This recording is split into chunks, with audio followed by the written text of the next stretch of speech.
My name is Michael Harris, and I've always been the guy people could count on. 41 years old, 15 years into a marriage I thought was built on bedrock, working the same IT systems analyst job for the past decade. Not exciting, maybe, but stable, dependable. Those used to be qualities I took pride in. I met Laura when we were both 26. She worked in marketing at a firm 3 floors above my company's server room. I still remember the first time I saw her in the elevator. Designer heels, perfect blonde hair, that laugh that could make everyone in a 50-foot radius turn their heads. What a woman like that saw in me, I never fully understood. I was the quiet tech guy who preferred debugging code to making small talk, who wore the same rotation of polo shirts and khakis, who got nervous ordering coffee if the line was too long.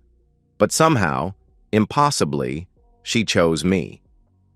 "You make me feel safe," she used to say, tracing her fingers along my jaw in bed. "You're real, Michael. Not like those fake corporate sharks I deal with all day. We built something good together. Or I thought we did. A 4-bedroom colonial in Westchester, annual trips to the Caribbean, Saturday mornings at the farmer's market, Sunday dinners with her parents. I handled the finances, kept our systems running, both digital and domestic. She brought the energy, the social connections, the spark that kept our life from becoming completely routine. 15 years. That's how long I believed we were partners. The changes started 3 months ago, subtle as a shifted pixel on a monitor. Laura began staying late at the office. New campaigns, she explained, demanding clients. Her phone became a constant companion, screen always tilted away from me, notifications silenced.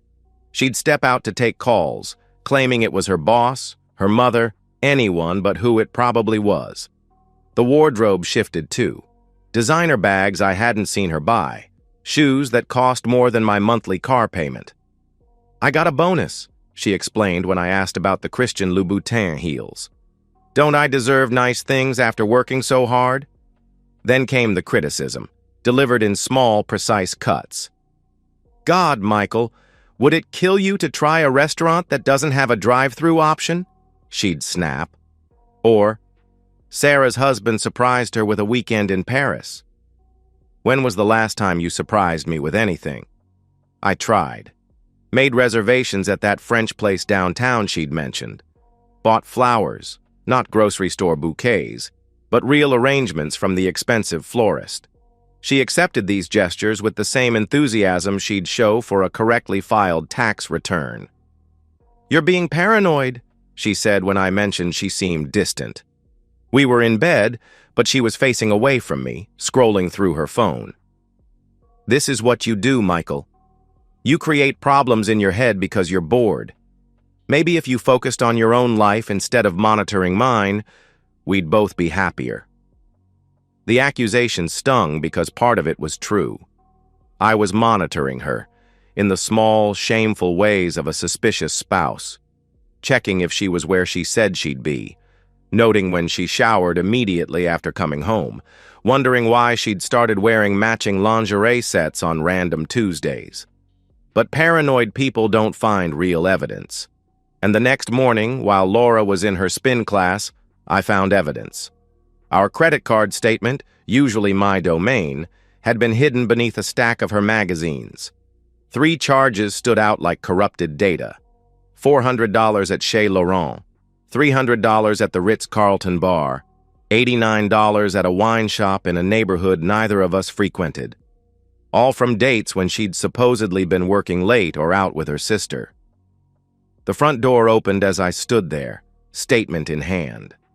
Laura walked in, post-workout glow on her face, wearing yoga pants that cost more than most people's entire gym wardrobe. But it was the necklace that stopped me cold, a delicate gold chain with a diamond pendant I'd never seen before. She hummed something light and cheerful, setting down her gym bag, completely unaware that her husband's world had just shifted off its axis.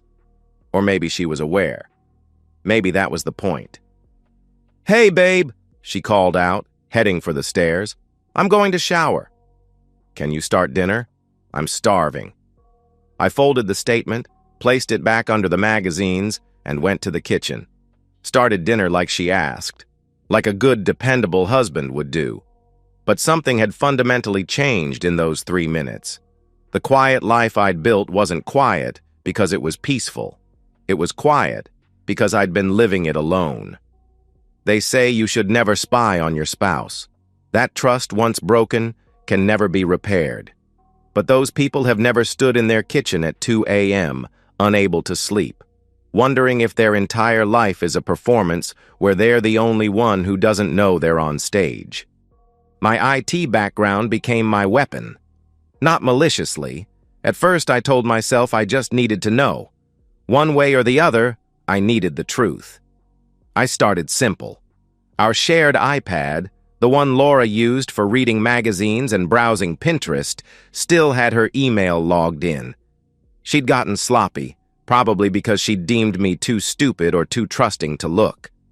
The deleted items folder was a goldmine of carelessness. Restaurant reservations for 2 at places I'd never heard of. Confirmation emails from lingerie websites, items I'd never seen her wear. But it was the email from 2 weeks ago that made my hands shake. Can't wait for tonight, beautiful. Same room as last time. Tell your husband you're working late again. I love how gullible he is. R.R. Richard Coleman, I discovered after some searching. Real estate developer, drove a white Lamborghini, had a reputation for collecting married women like vintage wines.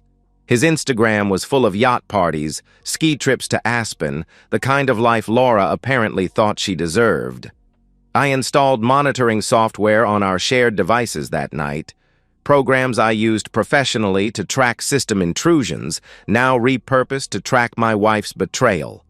Every keystroke, every deleted message, every website visited flowed to my personal laptop like data through a fiber optic cable. The text messages were the worst, not because of the sexual content, though that was there, graphic and enthusiastic, but because of how she talked about me. Laura. He made dinner again tonight, overcooked chicken and underseasoned vegetables. I swear 15 years and he still can't figure out that food should have flavor. Richard. Why do you stay? Laura. Are you kidding? He pays for everything. The house, my car, my entire lifestyle. He's like a boring, predictable ATM. I put in minimal effort and money comes out. Richard. That's cold, even for you. Laura. Please. He should be grateful I'm still here. A man that pathetic? He's lucky I don't just leave him entirely. At least this way he gets to pretend he has a wife. There were dozens of exchanges like this. Each one a precise demolition of the man I thought I was in her eyes. She shared our intimate moments as comedy, mocked my attempts at romance, even took photos of me sleeping and sent them to Richard with cruel captions. Look at him, mouth open, probably dreaming about server configurations. God, how did I waste 15 years on this? But the revelation that transformed my hurt into something harder, sharper, came from an email thread between Laura and her divorce lawyer. Yes, she already had one. She was planning her exit strategy with military precision. She'd been documenting my controlling behavior. Apparently, asking where she was going constituted emotional abuse. She'd taken photos of my home office during its messiest moments, ready to paint me as unstable. She'd even recorded me during an argument about the credit card charges, edited to make it sound like I was threatening her. The plan was elegant in its cruelty.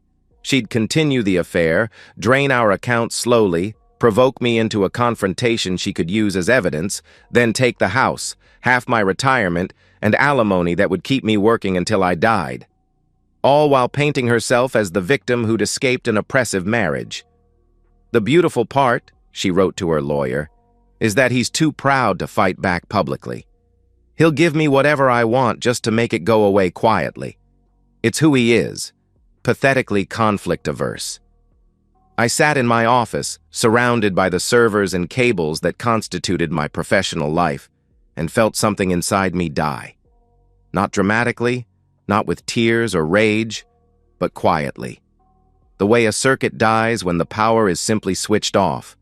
The Michael who believed in partnership, in working through problems, in the fundamental goodness of the woman he'd married, that Michael flatlined at 3:47 a.m. on a Tuesday morning, staring at evidence that the last 15 years had been a one-man show. But something else booted up in his place. Someone who understood systems differently now. Someone who recognized that if Laura wanted to play games, she'd chosen the wrong opponent. I closed my laptop, went upstairs, and slid into bed next to my wife. She murmured in her sleep, instinctively moving away from me. I lay there staring at the ceiling, planning. She thought I was weak because I was quiet, stupid because I was trusting, an easy mark because I loved her. She was about to learn that the quiet ones are dangerous precisely because you never hear them coming. The next evening, Laura came home with unusual energy, practically glowing. "Michael," she announced, her voice carrying a tone I couldn't quite place. "We need to talk. I have something important to discuss with you, something that's going to change everything between us." I looked up from my laptop, where I'd been reviewing more of her deleted messages, and gave her my full attention. "Of course, honey." "What's on your mind?" I replied. She smiled, and for the first time in 15 years, I saw the predator behind those perfect teeth. Laura positioned herself at the kitchen island like a prosecutor about to deliver a closing argument. She'd changed into one of her power outfits, the kind she wore to big presentations. This was rehearsed, prepared. She'd probably practiced in front of Richard. "Michael, I'm going to be direct with you because I respect you too much to lie," she began. Respect. The word hung between us like a bad joke. "I've met someone," she continued, watching my face for a reaction. I gave her nothing, just steady eye contact and folded hands. "His name is Richard Coleman." "You might have heard of him. Coleman Development?" I had, of course. I'd spent the last week learning everything about him. The 3 failed engagements, the sexual harassment lawsuit settled out of court, the cocaine habit he thought was a secret. But I just shook my head slightly, playing my part. "Richard and I have fallen in love," she declared matter-of-factly, like announcing a change in dinner plans. "It's real, Michael. The kind of passion and connection you and I never had. I need you to understand that this isn't about hurting you. It's about me finally choosing happiness." "I see," I said quietly. "So you want a divorce?" She laughed. Actually laughed. "Oh, Michael." Sweet, simple Michael. "No, I don't want a divorce. That would be messy, expensive, and frankly unnecessary." The kitchen suddenly felt smaller. "I don't understand," I admitted. "Richard is going to be coming here twice a month, to our home. We'll use the guest room. I've already had it redecorated. You'll continue your normal routine, going to work, maintaining the house, handling our finances. Nothing has to change for you," she explained with chilling casualness. I stared at her, genuinely stunned by the audacity. "You want me to... what? Live here while you have an affair in my house?" "Our house," she corrected sharply, "and it's not an affair if everyone knows about it. I'm being honest with you, which is more than most wives would do. You should be grateful." "Grateful?" I repeated. She leaned forward, her voice taking on a harder edge. "Let me paint you a picture of the alternative. I file for divorce, citing emotional abuse and neglect.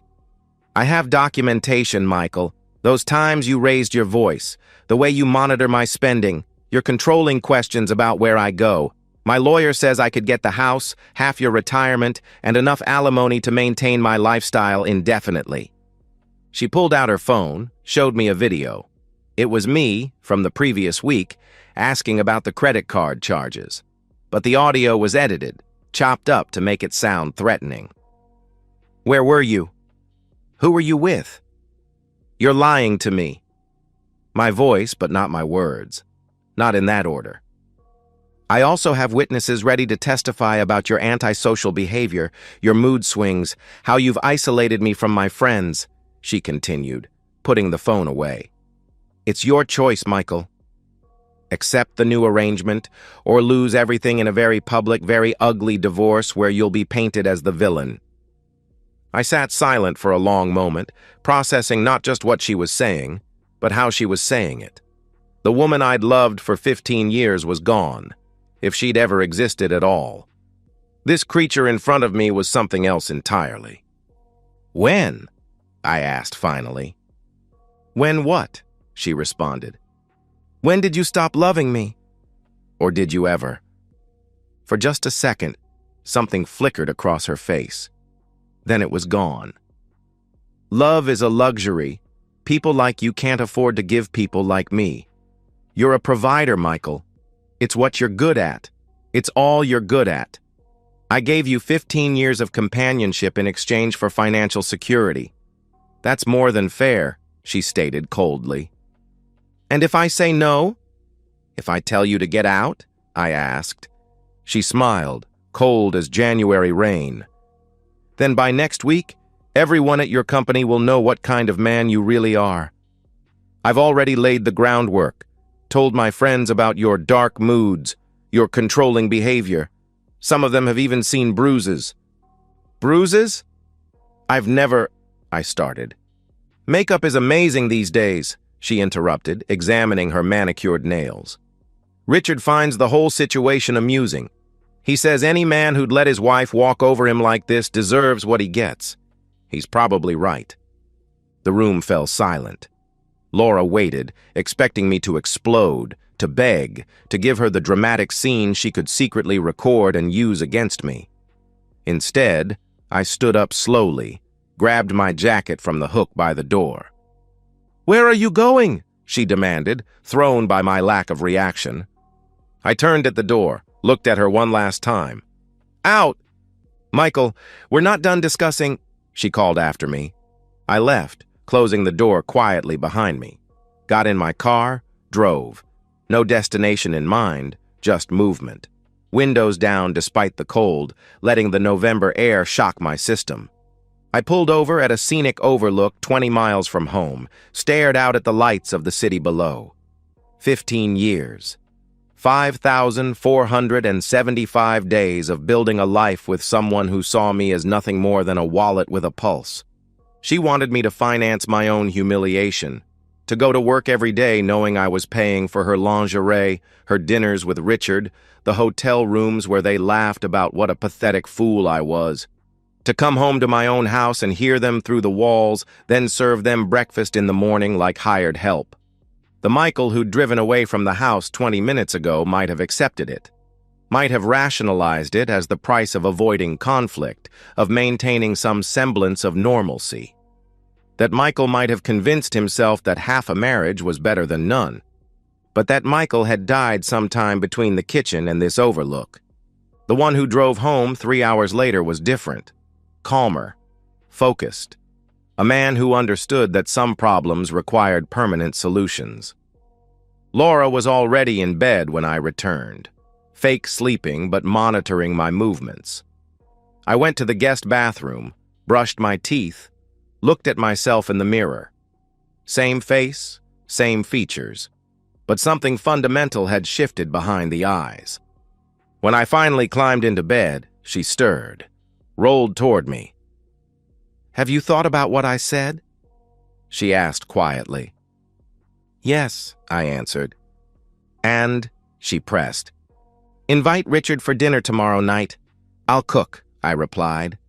She sat up, surprised. "Really? If this is how things are going to be, we might as well be civilized about it.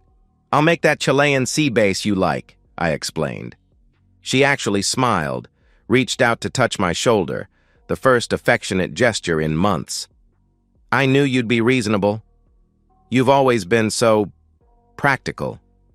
"Yes," I agreed, staring at the ceiling. "Practical." She settled back into bed, satisfied with her victory. Within minutes, her breathing deepened into genuine sleep, secure in the knowledge that she'd won, that her pathetic husband had accepted his place in her new world order. She had no idea that she'd just invited Richard Coleman to his last meal. I woke at 5 a.m., 2 hours before my alarm. Laura slept beside me, one arm thrown over her face, mouth slightly open. Vulnerable, trusting, completely unaware that her husband had spent the night planning with the same methodical precision he applied to system architectures. I made coffee, sat at the kitchen island where she'd delivered her ultimatum the night before, and created my shopping list. Every ingredient chosen for a specific purpose. Every course structured like a subroutine in a larger program. The gourmet market in town opened at 8. I was their first customer, moving through aisles with quiet efficiency. Chilean sea bass from the fresh case, Laura's favorite as promised. Chanterelle mushrooms, microgreens, truffle oil, a particular vintage of Bordeaux I knew she loved, plus a second bottle of something special from the locked case. Special occasion? The clerk asked, ringing up the $400 worth of ingredients. You could say that. Having an important guest for dinner? I replied. At the wine shop, I selected carefully. The Bordeaux for the meal, yes, but also a very specific bottle of dessert wine. Sweet enough to mask any additional flavors. Expensive enough that they'd drink it without question. Excellent choice, the sommelier commented. The 2015 Chateau d'Yquem. Someone's lucky. They certainly are, I agreed. Back home, I found Laura in the kitchen, practically glowing with satisfaction. She was on the phone, with Richard, based on her tone. That throaty laugh she never used with me anymore.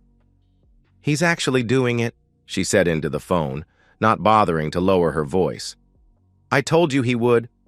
No, completely serious. He's already shopping for dinner. I know, right? It's almost sad how eager he is to please. She noticed me with the grocery bags, didn't even attempt to hide her conversation. I'll see you at 7, baby. Yes, he'll be here. He'll probably offer to park your car. After she hung up, she approached me with something resembling affection. This means a lot to me, Michael. Your acceptance, I mean. It shows real maturity, she said. We all have to adapt to new realities, I replied, unpacking the sea bass. Richard's actually curious about you. He wants to understand what kind of man would, well, be so accommodating, she added. Then I look forward to satisfying his curiosity, I responded. She studied me for a moment, perhaps sensing something different but unable to identify it. Then she shrugged, grabbed her gym bag. I'm going to yoga, then the spa. Want to look perfect for tonight. Take your time. I have a lot of preparation to do, I told her. After she left, I began my real work. The kitchen became my laboratory, every action precise and measured. I prepared 3 courses, each more elaborate than the last. The kind of meal that would impress Richard, make him feel superior to the boring IT guy who'd learned to cook from YouTube videos. By 4 p.m., everything was ready. The base marinated, the sauces prepared, the wines decanting. I'd even set the dining room with our wedding china, a detail that would amuse them, I was certain. The pathetic husband using his wedding dishes to serve his wife's lover. I went to my office, closed the door, and made my final preparations. Logged into my work VPN, started a complex system diagnostic that would run for hours, creating an alibi with timestamps. Sent emails to colleagues about a project I was working on, scheduled to deliver throughout the evening. Digital breadcrumbs proving I was in my office, working diligently while my wife entertained her guest. From my desk drawer, I retrieved a small bottle. Rohypnol. Surprisingly easy to acquire when you knew the right people in IT, guys who went to different kinds of parties than I did. Tasteless, odorless, and when mixed with alcohol, incredibly effective. At 6:30, Laura emerged from our bedroom looking like she'd stepped out of a magazine. Red dress, the one I'd bought her for our anniversary 2 years ago. She'd never worn it for me. How do I look? She asked, spinning slowly. Perfect, I said honestly. Richard's a lucky man. She smiled, pleased with what she took as submission. You're handling this so well, Michael.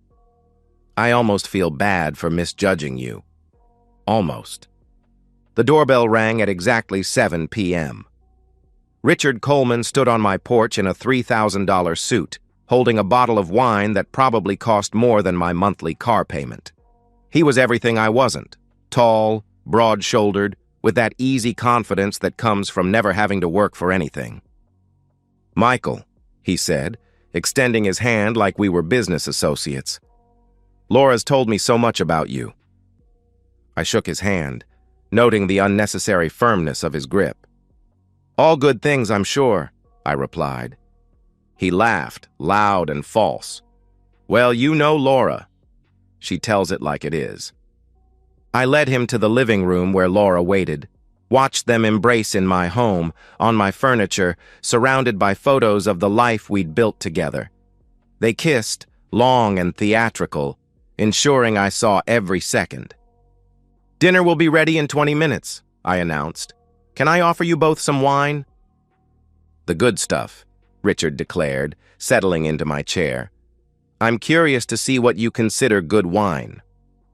I poured the Bordeaux, handed them their glasses, watched them toast to new beginnings while I returned to the kitchen. Through the doorway, I could hear their conversation, not even trying to be discreet. "I can't believe he's actually doing this," Richard commented. "I told you. He's completely domesticated." "Like a well-trained dog," Laura replied. "It's almost disappointing. I expected more fight from him," he said. "From Michael?"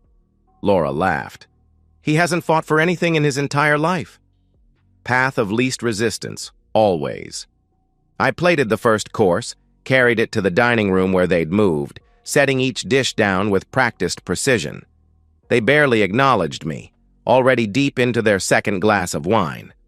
The meal progressed exactly as planned, each course more elaborate, each wine pairing perfect.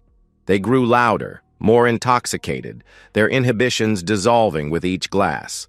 By the time I served the sea base, they were openly groping each other at my dining table. "This is actually excellent," Richard admitted, surprised. "Where did you learn to cook like this?" "YouTube," I said flatly. "Amazing what you can learn online." He laughed, missing the irony. "Maybe you should have been a chef instead of... What is it you do again?" "IT systems analyst," I answered. "Right. Computers," he said like it was something shameful. "Well, at least you're useful for something." Laura giggled, running her hand up his thigh. "He's very useful. Aren't you, Michael?" "I try to be," I replied. I cleared the plates, brought out dessert, poached pears with the Chateau d'Yquem. I poured generous glasses of the dessert wine, watched them drink deeply. "A toast," Richard proposed, raising his glass. "To arrangements that benefit everyone." "To knowing your place," Laura added, looking directly at me. I raised my water glass. "To endings." They laughed, not catching the meaning, and drained their glasses. I refilled them immediately. 20 minutes later, their conversation began to slur. Richard's hand missed his glass, knocking it over. Laura giggled, tried to stand, and stumbled back into her chair. "I feel..." she started. Then her eyes rolled back. Richard lasted another 30 seconds, his large frame fighting the drugs longer. He looked at me, confusion and understanding warring in his rapidly dulling eyes. "You..." he began. Then he was gone too, slumped forward onto my grandmother's tablecloth. I stood, walked around the table, and began the next phase of my plan. Everything had to be done quickly, efficiently. I'd rehearsed this in my mind a dozen times. I put on latex gloves from under the sink, then checked their pulses. Strong but slow. They'd be unconscious for at least 2 hours, more than enough time. Looking at them there, unconscious at my dining table, I felt nothing. No rage, no satisfaction, just the same calm focus I brought to complex technical problems. They were bugs in the system, and I was going to debug them permanently. I went to my office, grabbed the zip ties I'd purchased that morning along with the groceries. Hardware stores don't track cash purchases, and zip ties have 1,000 legitimate uses. When I returned to the dining room, Laura had slumped sideways in her chair, her expensive dress riding up, hair falling across her face. For a moment, she looked like the woman I'd fallen in love with 15 years ago, young, vulnerable, beautiful. Then I remembered her words. He's like a boring, predictable ATM. The moment passed. It was time for the final course. I worked with systematic efficiency, treating the unconscious bodies like any other technical problem. Zip ties secured their wrists, not tight enough to leave marks, but firm enough to prevent escape if they woke early. Richard was heavy, 200 pounds of gym muscle. I used the furniture dolly from the garage to move him to his Lamborghini. The irony wasn't lost on me, using our household tools to erase their future. I loaded him into the passenger seat first. His key fob was in his jacket, one of those diamond-studded things that screamed compensation. Laura was lighter, easier to manage. I placed her in the driver's seat, arranging her naturally, like she'd simply fallen asleep at the wheel. Lake Henshaw lay 40 miles north, surrounded by undeveloped land, deep enough that the county posted warnings about underwater currents, remote enough that teenagers no longer went there to party. The access road was unpaved, abandoned since the state closed the boat launch. The Lamborghini purred to life. I drove carefully, obeying every traffic law, using routes I'd mapped to avoid cameras. My phone sat on my desk at home, pinging with automated work emails, establishing my alibi. The November night was moonless. Richard stirred once, mumbling something incoherent. I didn't look at him. They'd become cargo, nothing more. The lake appeared through the trees like spilled ink. I'd chosen this spot specifically, a natural launch that dropped off sharply into deep water. The current here was strong, fed by underground springs that would carry anything down and away. I parked at the edge, engine running, and got out to make final preparations. The zip ties came off. They'd raise questions if found. I positioned Richard's hand on Laura's thigh, her hand on his chest. Lovers taking a late-night drive. Standing beside the car, I looked at Laura one last time. 15 years of marriage, 5,000 days of what I'd thought was partnership. You wanted excitement, I said to her unconscious form. Something more than your boring husband could provide. I reached through the window, put the car in drive, and wedged Richard's shoe against the accelerator. The Lamborghini lurched forward eagerly. It hit the water with less noise than expected, the engine dying immediately as water flooded the intake. For a moment it floated, headlights still illuminating the dark water. Then it tilted forward and sank. 30 seconds. A few bubbles, then nothing. The lake swallowed them completely. I walked back to town on a hiking trail I'd mapped earlier, 5 miles through woods I knew from boyhood. It took 2 hours to reach the gas station at the edge of town. I bought coffee with cash, called an Uber. The driver didn't question why someone needed a midnight ride from a gas station. Home by 1 a.m. I cleaned the dining room methodically, dishes, table, every surface they'd touched, not to hide evidence, but to reclaim my space. The next morning, I began my performance. Called Laura's phone at 9, her office at 10, her sister at 11. By noon, I was filing a missing persons report. When did you last see your wife? Detective Martinez asked. Yesterday evening. She went shopping, maybe meeting friends for drinks, I answered. Was this unusual? He inquired. Recently? Number. She'd been going out more. Said she needed space, I replied. The investigation was thorough but futile. They found Laura's car at the mall where I'd left it. 3 weeks later, a fisherman's net dredged up something unexpected. By then, the water had done its work. The autopsy found alcohol and sedatives, both consistent with voluntary consumption. Accident, the coroner ruled. 2 intoxicated individuals, poor judgment, tragic end to an apparent affair. I played the grieving husband perfectly, shocked by the affair, devastated by the loss. Laura's friends who'd known about Richard avoided me with guilty expressions. 6 months have passed. The investigation is closed, filed away in some basement archive. Detective Martinez sent a final email last month, formally closing the file. The house is entirely mine now. Laura's closet is a reading nook. Her gym is my office where I run the consulting business I started 3 months ago. When you're not managing someone else's happiness, you have energy for your own ambitions. I make more money now than ever before. Clients appreciate my methodical approach, my calm under pressure.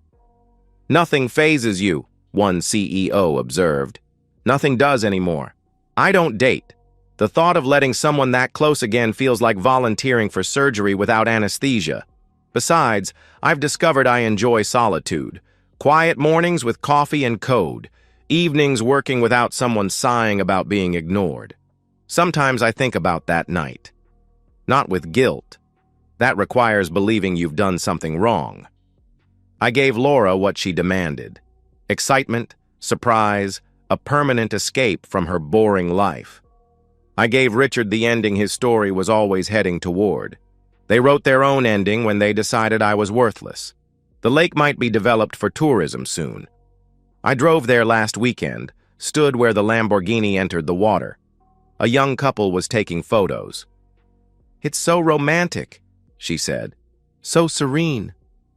They had no idea what story they were standing in. Laura's parents still call. They've aged years in 6 months. "She loved you," her mother insists. "Whatever was happening with that man, she loved you." I know, I lie, because truth would hurt them more. My transformation is complete. The naive Michael who believed in love died when Laura delivered her ultimatum. The one who exists now understands people as systems, inputs, outputs, predictable responses, exploitable weaknesses. Some might call me cold. I prefer efficient. I've debugged my life, removed malicious code, and now everything runs smoothly. Last night I found one of Laura's earrings behind the dresser. A real diamond. She'd never wear fake anything. I held it to the light, this remnant of a life I'd once thought was real, then dropped it in the garbage. That's all she is now. A deleted file, purged from the system. I sleep perfectly. 8 hours of dreamless rest in a bed that's mine alone. I wake without dread, work without distraction, exist without performing as someone's disappointing husband. The house is quiet tonight. Not the oppressive quiet of a dying marriage, but the peaceful quiet of a life lived on my own terms. I'm closing this account not as confession. I have nothing to confess. Not as therapy. I'm not broken enough to need fixing. This is documentation. Proof that even the quietest people have limits. That when you mistake kindness for weakness, silence for submission, you might discover the boring, predictable ATM has been calculating interest all along, and the bill, when it comes due, is always higher than expected. Somewhere in Lake Henshaw, a Lamborghini is becoming part of the ecosystem. Fish swim through its windows. Algae grows on leather seats. Nature reclaims what money bought, indifferent to its value. A monument to arrogance and cruelty, paid for with my dignity, but purchased with their lives. A fair trade. Laura wanted me to know my place. She was right. I did need to understand where I stood. But she misunderstood what that place was. I'm not the victim. I'm not the pathetic husband who accepted humiliation. I'm the quiet one who solved the problem. Permanently. The clock reads 11:47 p.m. In 13 minutes, it will be 7 months since Laura's ultimatum. Since she explained how worthless I was, how she'd parade her lover through my home while I paid for the privilege. She thought she was the predator and I was prey. But prey doesn't plan, doesn't calculate, doesn't wait for the perfect moment. Predators do, and the best predators are the ones you never see coming. The ones who look harmless, boring, safe. The ones you dismiss as worthless until they show you what ruthless efficiency really looks like. Laura was wrong about many things, but right about one. I am practical. Practically speaking, she had to go. And now she's gone. Forever. And so, we've reached the end of today's story. Was it what you expected, or did it take a twist you didn't see coming? I'm curious to hear your thoughts. Share them in the comments below, and let's get a conversation going. If this story kept you hooked, make sure to hit that like button. And if you're new here or just haven't subscribed yet, now's the perfect time to join our community. I bring you fresh, captivating stories every day, so click that subscribe button and turn on notifications so you never miss out. Thanks for watching, and I'll see you in the next one.